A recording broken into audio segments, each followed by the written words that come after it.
सायिरूपधर राघवोत्तमम् भक्तकामविबुधद्रुमम् प्रभुम् माययोपातचित्तशुद्धये चिन्तयाम्यहर्निशम् मुदा शरत्सुधांशुप्रतिमम् प्रकाशम् कृपातपत्रम् तव सायिनाथ त्वदीयपादाब्जसमाश्रितानाम् स्वच्छायया तापमपाकरोतु उपासनादैव सायिनाथ स्तवैर्मयोपासनिनास्तुतस्त्वम् रमेन्मनो मे तव पादयुग्मे भृङ्गो यथाव्ये मकरन्दलुब्धा अनेकजन्मार्जितपापसंशयो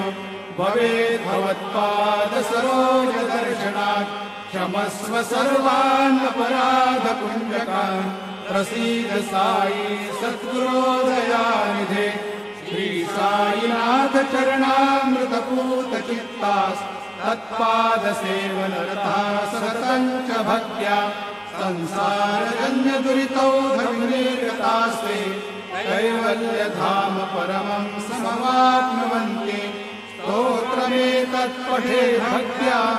यो नरस्तन्मना सदा सद्गुरो साईनाथस्य